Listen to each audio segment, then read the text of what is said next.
సభాధ్యక్షుడు శివముద్రాజ్ ఈరోజు ఒక చక్కటి సమావేశాన్ని, ముఖ్యంగా ఎప్పుడు ముద్రాజుల మధ్యన జరిగే సమావేశం కాకుండా బీసీ మేధావులుగా పిలువబడుతున్నటువంటి మన చిరంజీవి సార్, సింహాద్రి సార్, ఈరోజు మనకు ఐలే సార్ రాలేడు, బహుజన ముద్దుబిడ్డ, వీళ్ళందరూ కూడా ప్రత్యేకంగా ధన్యవాదాలు చెప్తున్నాం. ఎందుకంటే ముద్రాజులకు సంబంధించిన అంశం మీద మీరు చొరవ తీసుకోవడం మా కులం తరఫున మీకు ప్రత్యేక ధన్యవాదాలు సార్. ఇక్కడ శివ ఒక యూనివర్సిటీ ముద్రాజ్ బిడ్డ. ఇక్కడ ఈ సమావేశం ఏర్పాటు చేస్తే వచ్చిన ముద్రాజ్ యూనివర్సిటీ విద్యార్థులు ఒక్కసారి చేతులు లేపండి. ఒకటి, ఇది ముద్రాజులలో ఉన్నటువంటి చైతన్యం. ముద్రాజులు ఎందుకు ఈ స్థితిలో ఉన్నారు? అసలు ఈ సిపెక్ సర్వే మూలంగానే ఇది తెలిసిందా? అంతకుముందు ఈ రాజకీయ నాయకులకు కానీ, ప్రభుత్వంలో ఉన్న పెద్దలకు కానీ, పార్టీలకు కానీ, మా కుల సంఘ నాయకులకు కానీ, తెలంగాణలో ఉన్నటువంటి అన్ని కులాల మేధావులకు కానీ ఈ విషయం అర్థం కాలేదా? ముద్రాజుల వెనుకబాటుతనం కనబడలేదా వీళ్ళకి? భారతదేశానికి స్వాతంత్రం వచ్చి ఇప్పటికీ 76 సంవత్సరాలు, సిల్వర్ జూబ్లీ మనం జరుపుకున్నాం మొన్ననే. మరి ఎందుకు ఇక్కడ మూలవాసులు, ఆదిమత్యగా విముక్త జాతి అయినటువంటి ముద్రాజులు ఇంత వెనుకబడి ఉంటే వీళ్ళకి కనబడలేదా అని నేను అడుగుతున్నా. ఈ సిపెక్ సర్వే ద్వారానే తెలిసిందా వీళ్ళందరికీ? ఏరి మా నాయకులు ఏరి, మా మేధావులు ఏరి? ఈ పుస్తకం రాసిన వ్యక్తినోడు మాకు పిట్టల రవీందర్ అని, ఈయనకు ఈరోజు ముద్రాజుల ముఖ చిత్రం కనబడ్డది. మొన్నటి వరకు ఈయనకు ముద్రాజుల స్థితిగతుల గురించి మాట్లాడితే మనం మహారాజులం అని చెప్పిండు. ఈరోజు సిపెక్ సర్వేని బట్టి గత్యంతరం లేని పరిస్థితుల్లో ఇటువంటి పుస్తకాలు ప్రచురించి ఈరోజు పబ్లిక్ లో వస్తున్నారు. ఏంది అసలు విచిత్రమైన పరిస్థితి? ఒకానొక సందర్భంలో నేను ఐలే సార్కి అడిగినా, ఏం సార్ మరి మన బహుజన బిడ్డలు ఏంది పరిస్థితి అంటే, ఒకటి గుర్తుంచుకో సురేష్, బీసీల్లో మేధావులు లేరు. బీసీల్లో మేధావులు లేరు కాబట్టి బీసీలకు రాజ్యాధికారం అనేది అసంభవం, అది రాసి పెట్టుకో అని అనడం జరిగింది. నిజంగానే గతంలో బీసీ సంఘాలను చూస్తే ఇక్కడ కూడా మేధావితనం లేదు. కానీ 2022 తర్వాత మనకు ఒక ముఖ్యమైన వ్యక్తులు మన మధ్యన వచ్చిన ఒక retired IAS officer Chiranjeevi sir అనేక విషయాలను, బీసీలకు బహుజనులకు సంబంధించిన విషయాలను ఒకవైపు చెప్తూ, సింహాద్రి సార్ లాంటి వాళ్ళు కావచ్చు, ఐలే సార్ లాంటి వాళ్ళు కావచ్చు, ఒకవైపు మనము అభినందించాల్సిందే తీన్మార్ మల్లన్న కూడా అనేక విషయాలను నేరుగా ఈ రెడ్డిలను ఎదుర్కొంటూ అనేక విషయాలు ఈరోజు సమాజం ముందు ఉంచిన విషయం తెలీదా?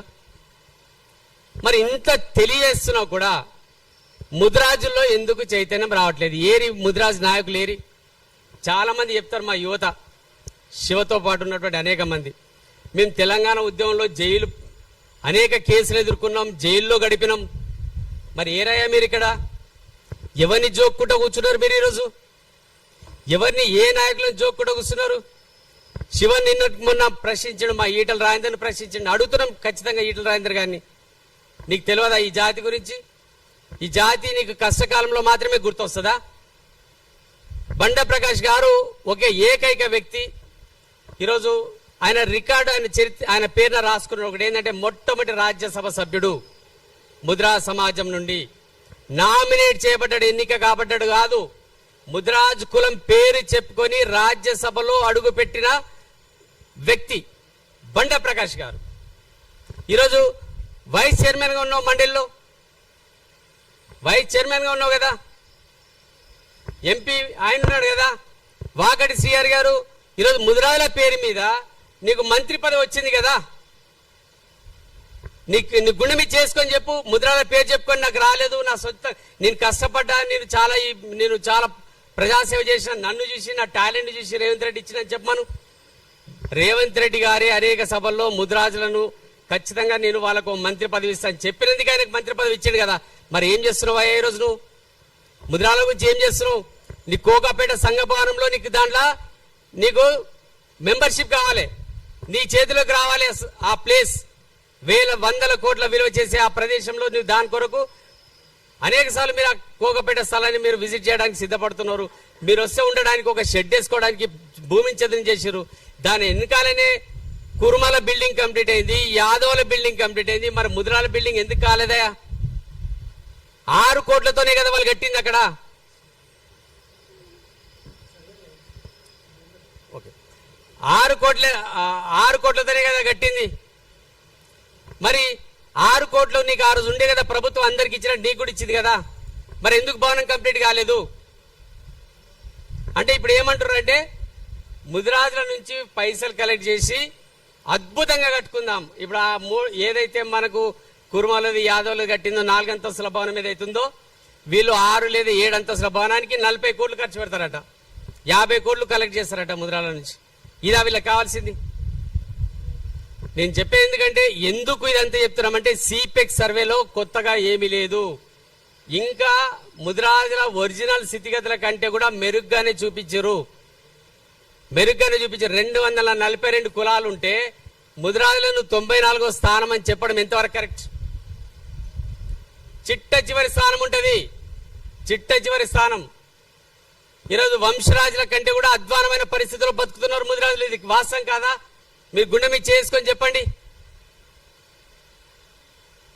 అసలు ఏం జరుగుతుంది ఈ రాష్ట్రంలో? ఏం అడుగుతున్నాం మేము? మనం ఏం కావాలని ఫస్ట్ తెలుసుకోండి ముందు. బీసీ బిడ్డలు ఇక్కడ అందరు ఉన్నారు, బహుజన బిడ్డలు ఉన్నారు. మనకేం కావాలి? మాకు రాజ్యాధికారమా, మన ప్రజల యొక్క యోగక్షేమాల, మన పిల్లలకి విద్య ఉద్యోగాల, ఏం కావాలి ఫస్ట్ తెలుసుకోండి. మనము మన హక్కుల కొరకు ప్రస్తావించకుండా మన రాజకీయ ప్రస్తావన గురించే మాట్లాడుతున్నాం. మనం ప్రజలు ఎందుకు మన వైపు వస్తారు? ప్రజలు ఎందుకు మన వైపు చూస్తారు? చూడండి మీరు ఒకసారి. ప్రజలకు కావలసిన విషయంలో మీరు పోరాడినప్పుడే మీరు నాయకులుగా అసెంబ్లీలో అడుగు పెడతారు కదా.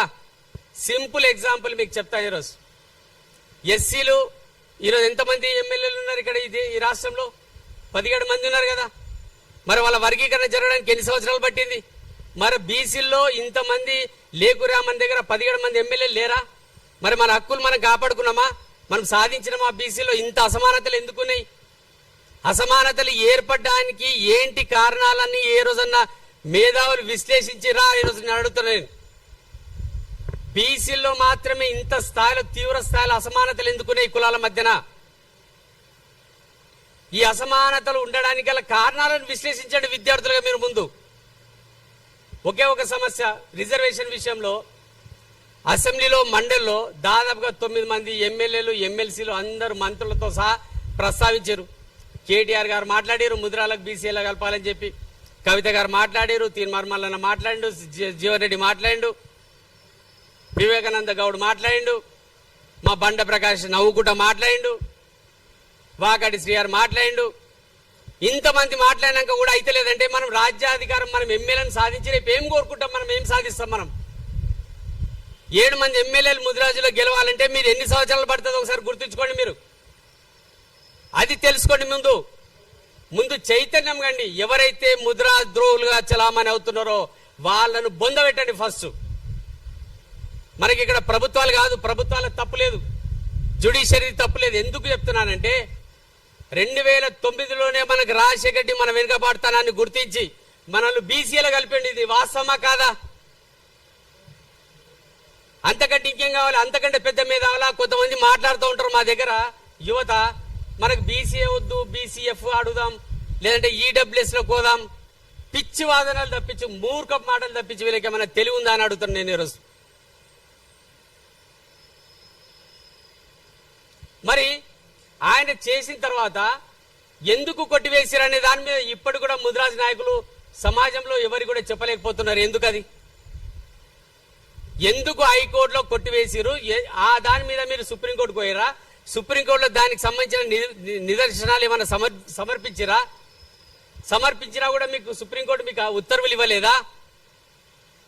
ఇవెందుకు ప్రజల ముందుకు పెట్టట్లేదు? మొన్నటికి మొన్న ఇదే సిపెక్ సర్వే మీద చిరంజీవి సార్ను పిలిపించి జలవిహార్లో మీటింగ్ పెట్టి సార్ స్పీచ్ ఎందుకు బయటికి రాలేదు? చిరంజీవి సార్ స్పీచ్ ఎందుకు సమాజంలోకి విడుదల చేయలేదు నేను అడుగుతున్నా. కంచేలా సార్ మాట్లాడిన స్పీచ్ ఎందుకు బయటికి రాలేదు? సమాజాన్ని ఇంకా ఎంతకాలం మీరు పిచ్చోళ్ళని చేస్తూ ఉంటారు? మీకు రాజకీయ పబ్బం గడుపుకోవడానికి ముద్రాలను ఇంకెంతకాలం ఉపయోగించుకుంటారు? ముద్రాల రక్తాన్ని ఇంకెంతకాలం తాగుతారు మీరు? దీనికి అంతటి కారణం ముద్రాజులే. దీనికి కారణం ముద్రాజులే. ముద్రాలకు బుద్ధి లేదంట. నేను వీళ్ళు ఊళ్ళలో ఎట్లా తిరుగుతున్నారు ఈరోజు? ఒక శివతో ఒక ఇంటర్వ్యూ చేసే దాంట్లో బండ ప్రకాష్ వస్తే నాకు మంగళారతులు పడుతున్నట్టు ఏడబడుతున్నారా? రమ్మని ఇప్పుడు ఊళ్ళలోకి ముద్రాజులు చెప్తారు. వాళ్ళకి ధైర్యం లేదు. పెంపుడు కుక్కలతోని తిరుగుతున్నారు వాళ్ళు ఈరోజు. ఖచ్చితంగా ఉంటారు. ఎందుకంటే ఒక నాయకుడు ఉన్నాడంటే ఆయన ఖచ్చితంగా రోజుకో 100 మందికి తాపుతారు, తిరగబెడతారు కాబట్టి వాళ్ళు తిరుగుతారు. అంతకుమించి జనాలు ఉన్నారా మీ వెనకాల? మీ వెనకాల ఎట్లా వస్తారని అనుకుంటున్నారు మీరు ఈరోజు? సిపెక్ సర్వే ఇది అసలు యాక్చువల్గా చిరంజీవి సార్ గారు కానీ ఇంకా అనేక మంది ఖండించారు. ఇదంతా అసలు జనాభా లెక్కలు ఇదంతా వేస్ట్ అని. ఎందుకు అంటే 2014లో కేసీఆర్ గారు చేసినటువంటి సమగ్ర కుటుంబ సర్వే ఫలితాలకు ఈ 2024లో చేసిన ఫలితాలకు పెద్దగా వ్యత్యాసం లేదు. కొన్ని కులాల జనాభా విపరీతంగా పెరిగింది, కొన్ని కులాల జనాభా పెరగనే లేదు, కొన్ని కులాల జనాభా తగ్గింది. ఇదేమిటి విచిత్రం? సర్వే చేయడానికి ముందు ఇదే ప్రెస్ క్లబ్లో అనేక మీటింగ్లు కండక్ట్ చేస్తాం. మేము మీటింగ్లలో ఏం కోరినాం సార్? మనం ఆ రోజు పబ్లిక్ డొమైన్లో పెట్టాలని చెప్పినామా లేదా?